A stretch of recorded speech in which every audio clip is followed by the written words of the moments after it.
further ado, may I introduce our next speaker, who is Antonio Smith. And he's going to be talking on the subject of humanizing your company brand and creating obsessive customer intimacy. Okay, big round of applause, please.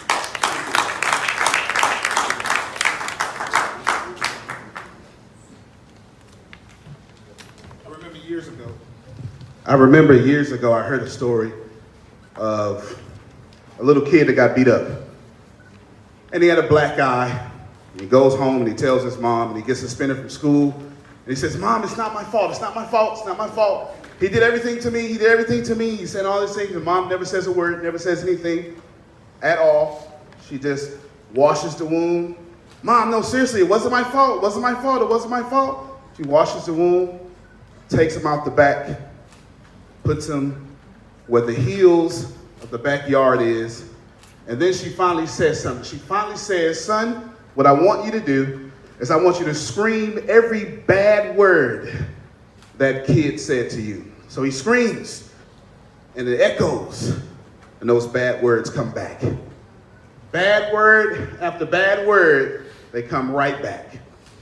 Then she says, "Son, this time I want you to scream, 'I love you.'" And it came right back. And he never forgot that lesson, that whatever you put out, the universe will always send you back. My name is Antonio T. Smith Jr. I've happened to build a $200 million company in the state of Texas, in the Houston area. And I want to teach you how to humanize your brand and how to just create insanely crazy customers. But that's the easy part, the second part.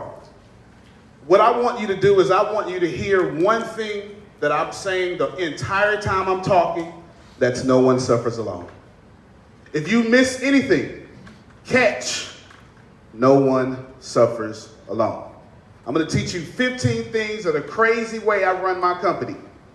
And I've done a bunch of crazy things to get the most out of people. 15 different things. You need to hear every last one of them through No One Suffers Alone. In 6 continents, I employ 54 people. I'm 37 years old. I haven't had a job since I was 29. Don't hear that unless you hear no one suffers alone. Here is the truth. You'll never make a dime, or not as much as you deserve to make, if you're mistreating your people. It will never happen. Now you know that. Here's what you may not know. Leaders create culture. And the way you behave is the way it's going to downwardly manifest inside your organization. So if you invalidate people, your employees will invalidate people. You ever had somebody to say, "Ooh, I got a great idea," and then you go, "Nope, I know how I can make it better." That is invalidation. And the moment you invalidate someone is the moment you give permission to everyone in your organization to invalidate someone else. Leaders create culture. And for that very reason, my company has 2 rules only. No one suffers alone, and stay in the plane. No one suffers alone simply means that we are all connected. Doesn't matter. Race, creed, religion, hue, pigment, and skin, male, female, Jew, Gentile, doesn't matter. We are all connected. I have a joke around my office that which I tell people, just think about the words that you speak. Think about how we say remember. It's when you get inside your brain and you actually come back and remember that you are part of a bigger consciousness. When you remember, you take your individuality and you realize that there's no difference between me and you, and no difference between anyone else. Now think about running a company that is actually making money, and everyone in the company has bought into No One Suffers Alone. Do you know how many arguments we have ceased inside the company? Because everyone truly believes that no one suffers alone. I mean, think about that for a second, because I'm a guy. I know you don't. I know you haven't noticed that. I'm a guy, and I'm surrounded by a bunch of women, because in America, women do far more than men. Let's just face it. no egos. Men have egos. They don't really listen. I'm surrounded by a bunch of women, and we rarely have a problem. Because if one of us is suffering, all of us is suffering. And what we immediately do is we decide no one suffers alone. And then we stay in the plane. Now, if you are a leader and if you are making money, there's something that you must know that I want to tell you right now. Every time you open up your mouth, you must prove to your people you know where you're going. If you're in HR, every time you speak, you must prove to your people you know exactly where you're going. Can we play a little game just for a second? Ma'am, what's your name right here, ma'am? And is that the right color? Where's that? Where's the lady? I think that's the right color because you look so pleasantly inviting with that color. What's your name? Heidi. Okay. Patty. Say it again. Patty. All right. Let's go somewhere. Now, obviously, she doesn't know me. Is that right? She's probably not going anywhere with me. Is that fair? Some of you are running your companies that way. Some of you have 6 levels down. And the person 6 levels down, they don't know you. They know your position. They know the company. They know the job. But they don't know you. Matter of fact, this is the first time you've talked to them. 16 days in a row, they went to go get coffee. You saw them, never spoke a word. Now you're saying, hey, do this for me. And now they can't. Because you just asked them to take a trip for you, and they don't even know you. How many of you can't wait to take a random trip with a random stranger? Nobody. And then you have to think about it. How many of you are introverts in the room? Introverts? Okay, we got some introverts. Of course, introverts are like, I can't raise my hand. It's going to expose me as an introvert. You're not even considering people's makeup when you ask me to do something. An introvert wants to know different questions. When I say let's take a trip, they want to know who's going to be there. I'm sorry, it's my Texas draw. It comes out. Who all is going with me? Come on, who asked that question? Who's going to be there? Because I typically like my positivity, and some of the people you associate with throw off my energy. So I want to know who's going to be there before I show up with my energy. Is that fair? Anybody thought like that? Every time we open up our mouths, we have to convince our people that the plane I'm piloting, it's going in the right place, but I need you to stay on it. Because you can't fly without turbulence. It's impossible. It's impossible. It is scientifically impossible to take lift and drag and acceleration and not hit a pocket of air that will shake the plane. It's impossible.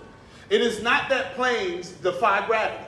It is simply that planes use gravity to steer. If the plane would accelerate without any way of turning or moving, if it was not for gravity, the thing that's meant to pull it down actually allows it to be in control. And when you understand that the stuff in your organization that is meant to pull it down with a great leader is actually meant to control your organization into the right places. So you got to stay in the plane. Because when you get out of a plane at 30,000, I was going to say miles per hour, but I'm not in the West right now. Someone give me that in kilometers.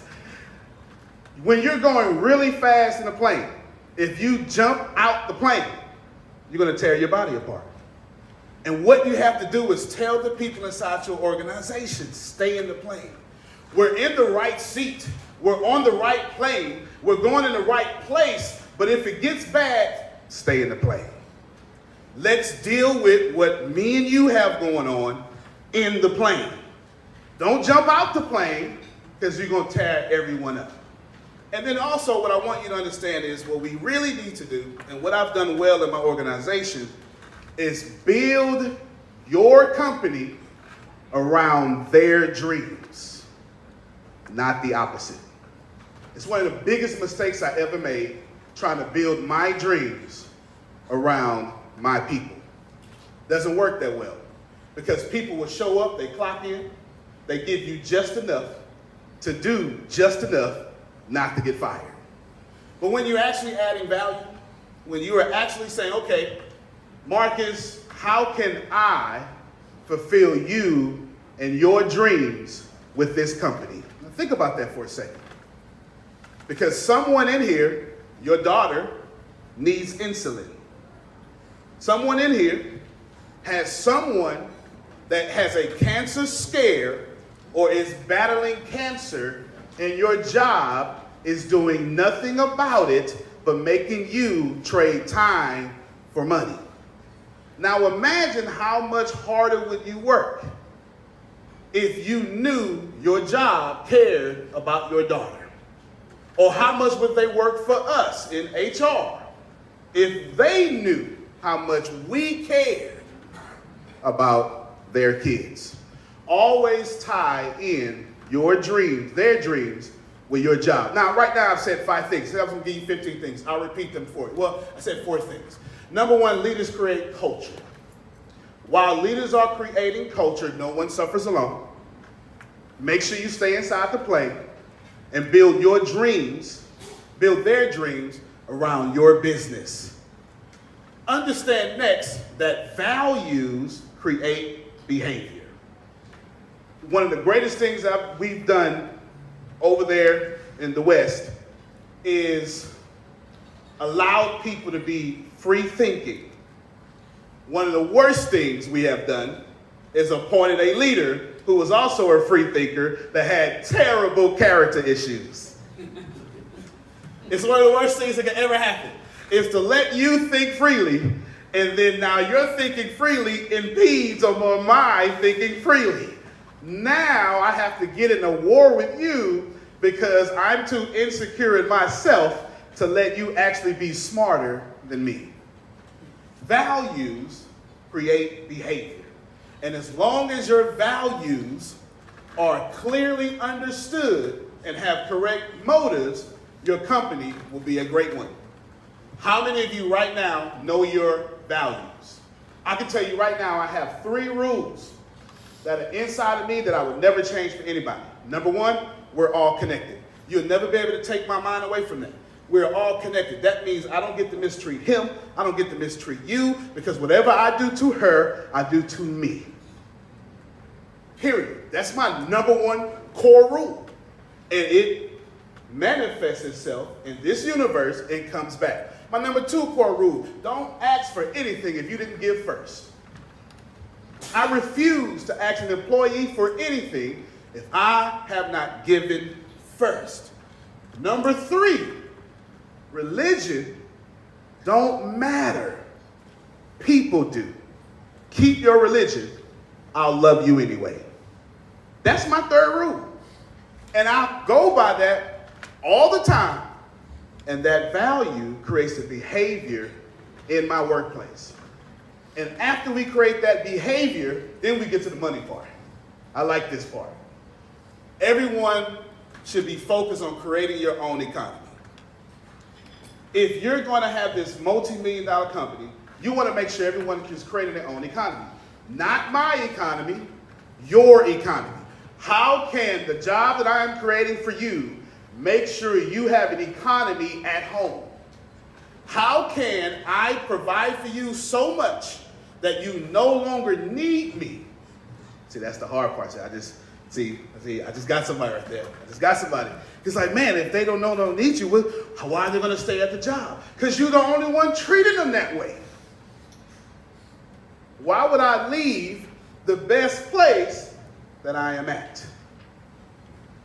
If you make sure everyone in that job, everyone in your field, everyone in your workplace actually get to go home and create their own economies and don't have to argue with their spouse or don't have to eat what is far less worthy of them eating, don't have to dress in a manner that's far less worthy. If you make sure that their basic needs are met and they are in overflow and you do it with your job, you will always find yourself to millions.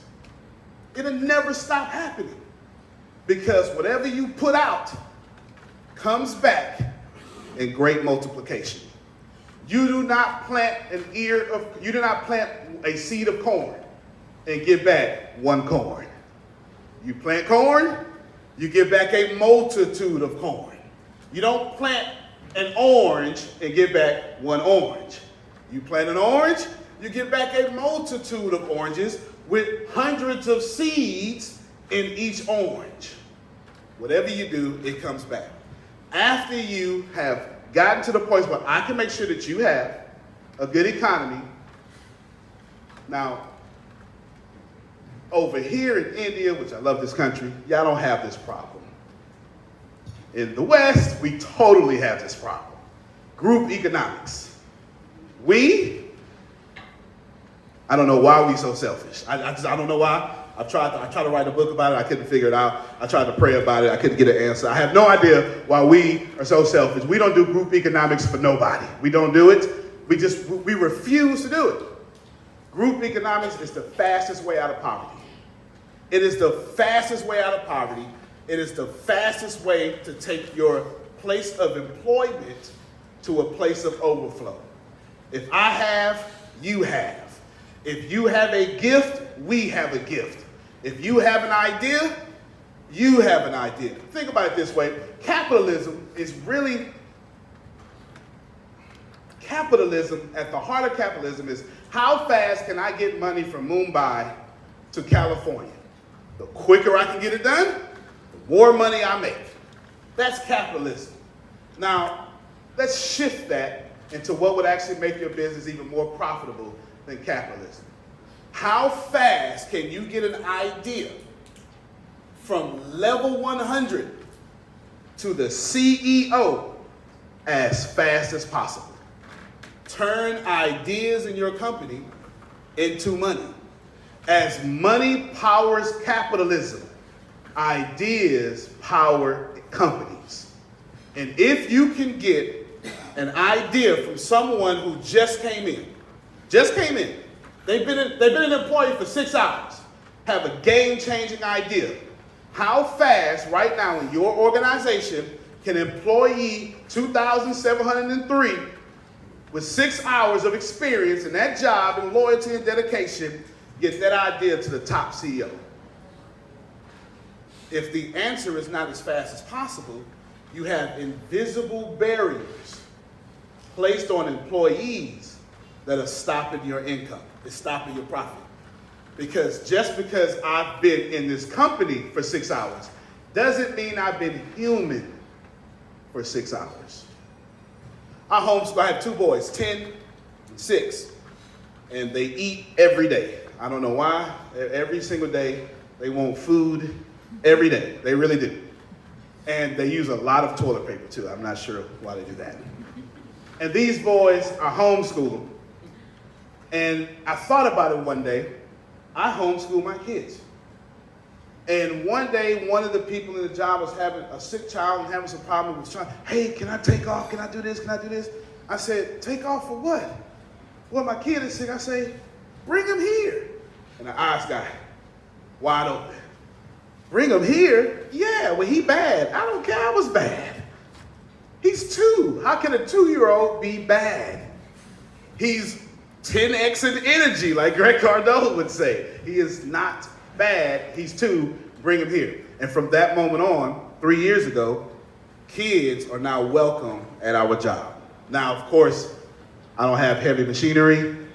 We kind of created a playroom to where they go and dirty up. I promise you, they dirty up. And after this, we clean up. But kids are welcome in the workplace, because why would I homeschool my kids as a CEO and not give someone else the opportunity to at least bring their kids to the job? Do you know an 8-year-old hears everything in the house? How many of you know that? We remember some stuff our parents didn't think we remembered, but we was listening, and now we know. And they don't know we know, but we know. Exactly. Imagine bringing your 8-year-old to your job and seeing mom have a fantastic time. Do you know the leadership value that you would be teaching your child? It is amazing to think all the beautiful stuff that you would be teaching your child if you would let them see you in your boss element. your HR element, your love element. Don't let them just see you cook. Don't let them just see you say, I want some food. Let them see you generate income, because more is always caught than taught. Always. Behaviors create cultures. Now, I'll repeat that. Values create behaviors. And then, don't worry about that. Make a lot of money and let people go home and create incomes and economies. Then practice group economics. Maybe allow a few kids at the place. And then values, behaviors create cultures. That's 10 things so far. Well, that's 9 things so far. 9 things so far, right? 9 things so far. We have this thing called Line App. I'm not sure if you know what it is. It's Line App. You know, okay, you know what? All right, good. She plays video games or something. That's the only way I know about it. Line App is one of the greatest things that I've done for our business. We play on it all the time. And I mean, let me tell you, they're crazy. They post their memes. It's all sorts of stuff, cat videos. Well, it's crazy, but what happens, and I didn't know it was smart, but I didn't know I did it. We become a family because we're all on this one app and this one group playing around well after hours. Building a relationship, building a family, and more bonding happens on this Line App than it does in the workplace. And then they come to work and they go, man, did you see what he, especially when the boss plays along. Powerful stuff. Also, now this is weird. I'm going to tell you right now, this does not fit everyone. The next 2 things don't fit everyone. I pay my employees every day. I know. I told you that wasn't going to fit everyone. If money comes in, money goes out. You know why I do that? Because I always hated waiting for money. I have never, ever liked waiting for money. I just never understood how you were going to pay me $9 an hour and expect that was my worth, $9 an hour. As a matter of fact, when I pick up this Bible, I feel like I did $9 worth of work. So let me just sit down for the next 59 minutes. That's how I feel about it. And some of you just as crazy as me. So I pay them every day. I did 2 things. I taught everyone sales. You don't have to be in sales. You either schedule or you sell, something like that, or you help out to schedule something. Every time money comes in, they get an immediate check. I got everyone signed up on banking. As soon as it comes in, I transfer it to them and they get paid. Do you know how happy people are when every chance they get paid? You know how easy it is to work when you got paid 6 times in one day? I mean, think about that. When you get paid 6 times in one day, boy, I sure look real good as a boss. I'm telling you, I do. That's why I got a stomach. They bring me treats, all sorts of stuff, because they keep getting paid, and it's a Reese's peanut butter cups. That's what does it. They get paid every day. Here's the next thing that I changed that this one doesn't make sense. And let me preface it. I am one of the biggest proponents of women's rights. I grew up homeless from 6 to 14. And it was a woman who took me out of the streets, adopted me real bad. I was bad. I was movie bad. You know how they show the movies. All of us is in the streets. Come on now, I know when I'm looking at the movies that come out of Hollywood. I know how they depict me, right? I was that bad though. It was really accurate. I was really bad, and this lady adopted me. That bad. I gave her hell. That bad. It wasn't until I was 21 in the Army till I actually appreciated her. And then it dawned on me. It was a woman who saved my life. One woman brought me in, gave me up, but another woman saved my life. And ever since then, you can't tell me nothing that a woman can't do. And for that reason, every woman that gets pregnant at our workplace has 1 year paid maternity leave. It doesn't make sense to give this beautiful mother 6 weeks with her child and then go back to work. And the bond, the invisible energy bond, is still being formed. It's not right. It's just absolutely not right. The next thing we do is we encourage open spiritual and religious talks. I know, it's crazy, right? It is. It's crazy. It's crazy. But we do. Because the only reason to hate something is to be ignorant of it. It's the only reason. You only hate what you don't understand. If you don't like rats, it's because you don't speak rat. Right? That's about right. I don't like spiders because I don't speak spider.